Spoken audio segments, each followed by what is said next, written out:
Into the Wilderness. A true tale of survival and fear, prelude to the journey. The summer of 1995 was supposed to be an adventure for John Miller, a seasoned hunter from Montana. John had spent most of his life tracking deer and elk through the dense forests and rugged mountains that surrounded his hometown. This time, however, he was heading to Alaska, drawn by the allure of the untamed wilderness and the promise of caribou and moose. The trip was meticulously planned. John had studied maps, read accounts from other hunters, and prepared his gear for weeks. He knew the risks involved, but the excitement of the hunt overshadowed any lingering fears. The beginning of the expedition. John arrived in Anchorage and met up with his old friend, Dave Anderson, an Alaskan native who had agreed to accompany him. Dave was an experienced guide and had spent his entire life in the Alaskan wilderness. They loaded their supplies into a rugged all-terrain vehicle and drove deep into the heart of the state, far from any semblance of civilization. Their destination was the Brooks Range, a remote area known for its pristine beauty and abundant wildlife. The first few days were idyllic. The weather was clear, the scenery breathtaking, and the hunting successful. They managed to bag a few caribou and were optimistic about the days ahead. They set up a base camp near a river, its waters crystal clear and teeming with fish. It was here that the wilderness began to show its darker side. The unsettling discovery. One evening, as John and Dave were preparing dinner, they heard a rustling in the bushes nearby. At first, they dismissed it as a small animal. The noises grew louder and more deliberate. Grabbing their rifles, they cautiously approached the source of the sound. To their surprise, they found a campsite, but it was in shambles. Tent poles were broken, supplies scattered, and there was no sign of the campers. John's heart raced.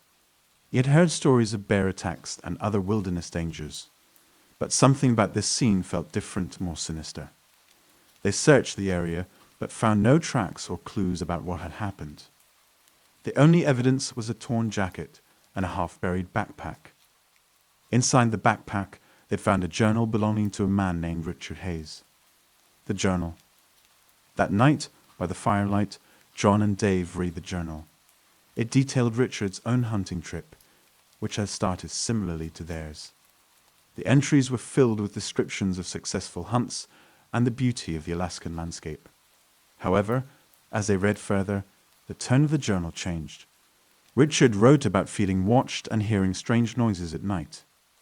He described finding dead animals, not killed by predators, but seemingly mutilated for no apparent reason. The last entry was the most disturbing.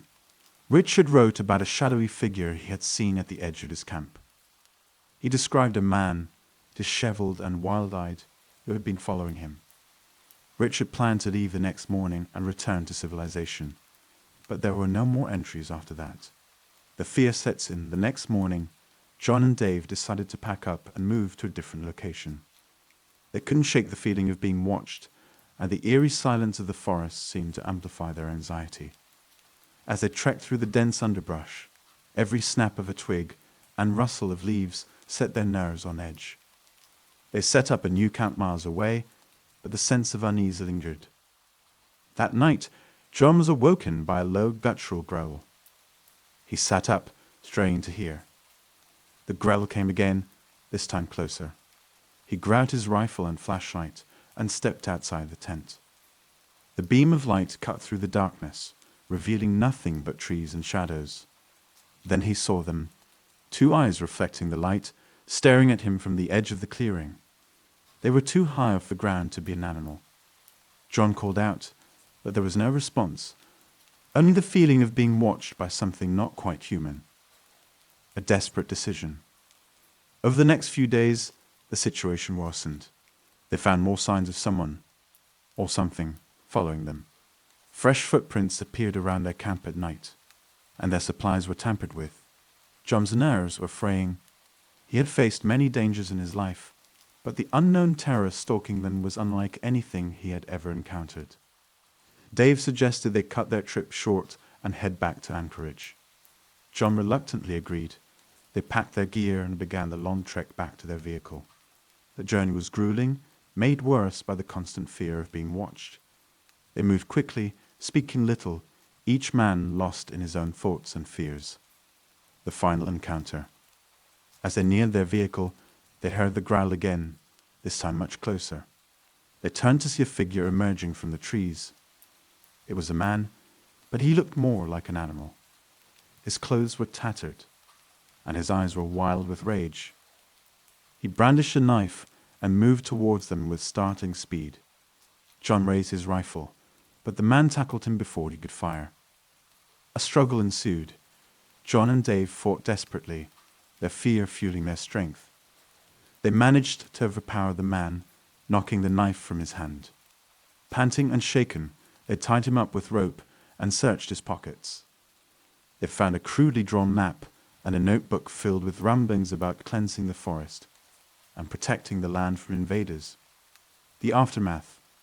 John and Dave hurried to their vehicle, the wild man tied and secured in the back. They drove to the nearest town and contacted the authorities. The man was identified as a local hermit, known for his erratic behavior and deep-seated paranoia. He had been living off the grid for years, convinced that anyone who entered the forest was a threat to his way of life. The authorities thanked John and Dave for their bravery and informed them that the hermit had been linked to several disappearances in the area. The realization of how close they had come to becoming his next victims was chilling. Reflection. Back in Montana, John struggled to shake off the memories of the trip. The wilderness, once a place of solace and adventure, had become tainted by fear. He continued to hunt, but the experience in Alaska had changed him. He had always respected nature, but now he understood the true meaning of the wild, a place of beauty, danger, and unpredictability. John often thought about Richard Hayes and the others who had fallen victim to the hermit's madness. Their stories were a stark reminder that the greatest dangers often come from the most unexpected places. The Alaskan wilderness, with its breathtaking landscapes and abundant wildlife, held a darker secret, one that John would never forget. Conclusion. The tale of John Miller's Alaskan hunting trip is a sobering reminder of the unpredictability of the wilderness. It's a story of survival and fear, illustrating how even the most experienced hunters can find themselves at the mercy of forces beyond their control. The wilderness, in all its glory and terror, is a testament to the delicate balance between man and nature. For John, it was a lesson learned the hard way, a journey that started as a hunt for game, but ended as a fight for his life.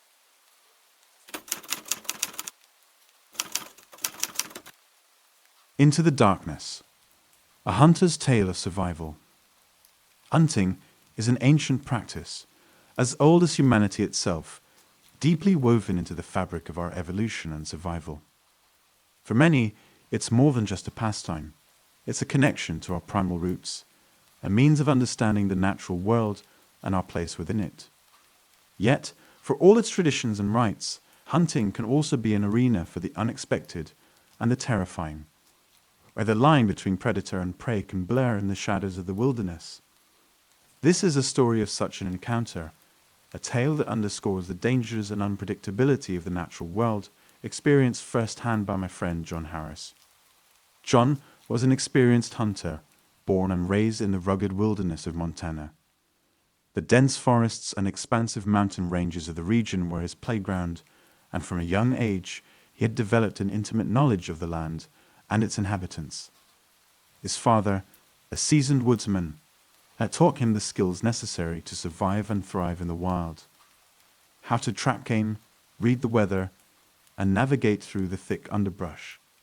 By the time he was in his early 30s, John had countless hunting trips under his belt, but nothing had prepared him for the harrowing experience he would face one crisp autumn evening. The incident occurred during the elk hunting season in late October, a time when the forest is a riot of color, and the air is filled with the sounds of rustling leaves and the distant calls of wildlife. John had set out early that morning, accompanied by his loyal hunting dog Max. They ventured deep into the Bitterroot National Forest, an area known for its abundant game and challenging terrain. John had a specific spot in mind, a secluded valley about 10 miles from the nearest trailhead, where he had previously spotted a herd of elk. The day progressed uneventfully, with John and Max covering significant ground, moving stealthily through the forest. As the sun began to dip below the horizon, John decided to set up camp near a small clearing by a stream. He pitched his tent, started a fire, and prepared a simple meal. As darkness fell, the forest around him came alive with nocturnal sounds, the hoot of an owl, the distant howl of a coyote, and the rustling of small creatures in the underbrush. Despite the inherent dangers, John felt at home in his environment. He had a deep respect for nature and its rhythms, and he understood the importance of being vigilant and prepared. As he settled into his sleeping bag, John couldn't shake the feeling that he was being watched. It was an instinct honed by years of experience that told him something was not right. Max, usually calm and relaxed, was also on edge, his ears perked up and his eyes fixed on the darkness beyond the firelight. John listened intently but heard nothing out of the ordinary. He eventually drifted off to sleep, lulled by the sounds of the forest and the warmth of the fire. He awoke suddenly in the middle of the night to a chilling sound, a low, guttural growl coming from the darkness. Max was on his feet, hackles raised, growling back at the unseen threat. John reached for his rifle, his heart pounding in his chest. He strained his eyes, trying to pierce the inky blackness surrounding his camp. The growl came again, closer this time, and John realized with a jolt of fear that he was not alone. Using his flashlight, he scanned the perimeter of the camp, and his beam caught a pair of glowing eyes reflecting the light. They were set wide apart, indicating a large predator. John knew that Montana was home to mountain lions, bears, and wolves, any of which could pose a significant threat to a lone hunter and his dog. He steadied his rifle and called out, hoping to scare off whatever was lurking in the darkness. The growling stopped, and for a moment the forest was eerily silent. Then, in a sudden rush, a massive shape burst from the underbrush, charging straight at John and Max.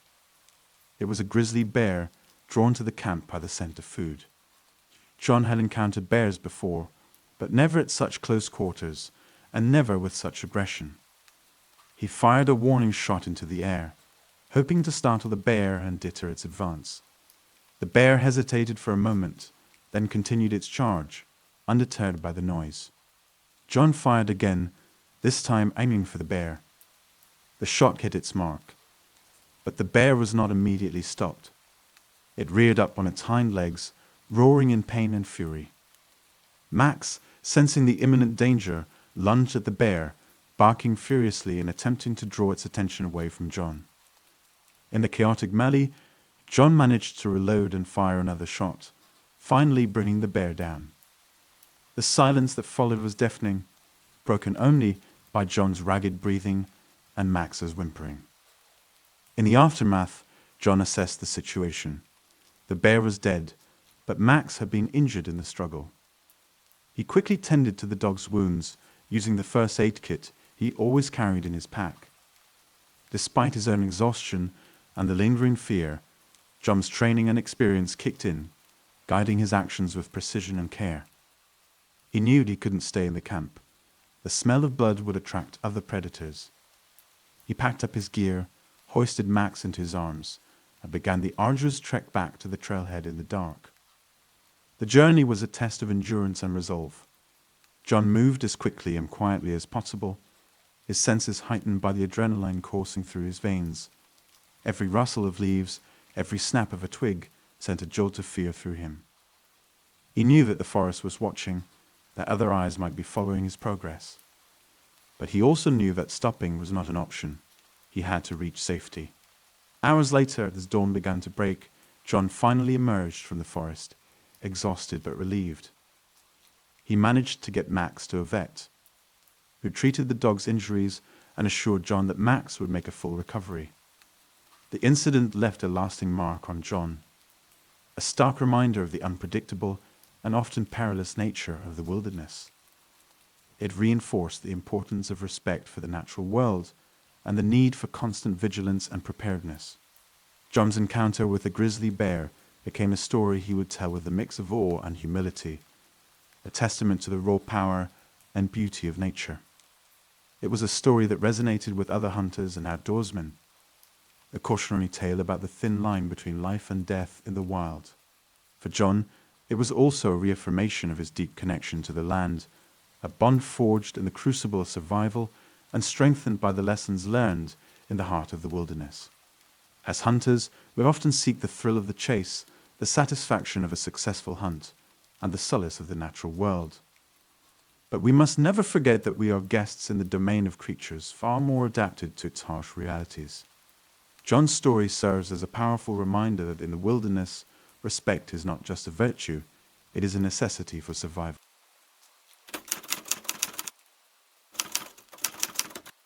The silent terror of the North Woods. Introduction hunting is often seen as a serene, solitary communion with nature. For many, it's a way to escape the hustle and bustle of daily life, to test their skills, and to feel the raw, unfiltered pulse of the wilderness. However, the woods can also be a place of profound isolation and lurking danger. This is the true story of an experienced hunter's terrifying encounter in the remote forests of northern Canada. A story that underscores the unpredictable and often perilous reality of venturing into the wild. A seasoned hunter, John Thornton was no novice. At 55, he had over 3 decades of hunting experience, spanning multiple continents. His usual hunts had taken him across the Rocky Mountains, the plains of Africa, and the dense forests of Europe. This year, he chose the remote boreal forests of northern Saskatchewan, Canada, known for their rugged beauty and abundant wildlife, including moose, deer, and the elusive black bear. John was prepared for the trip. His gear was meticulously packed: a high-caliber rifle, sufficient ammunition, a sturdy tent, a reliable GPS, and enough provisions for 2 weeks. His past experience had taught him the importance of preparation and caution. The trek begins. On a crisp October morning, John set out from the small town of La Ronge, the last outpost of civilization before the vast expanse of forest. The locals had regaled him with tales of the area's beauty and the plentiful game. Yet, they also spoke in hushed tones about the forest's inherent dangers. Stories of hunters who ventured too far and never returned, whispers of a vast wilderness that could swallow a man whole. Unfazed, John began his trek. The first few days were uneventful, filled with the familiar routines of setting up camp, tracking animals, and navigating the terrain. He had several successful hunts, bagging a large buck and spotting a few moose in the distance. Each night, he would light a campfire, cook his meal, and listen to the sounds of the forest before turning in. An unsettling discovery. On the 4th day, while following a game trail, John stumbled upon something peculiar: a crude, makeshift campsite. It looked abandoned, with a torn tent flapping in the wind and scattered belongings strewn about. Intrigued and cautious, John approached.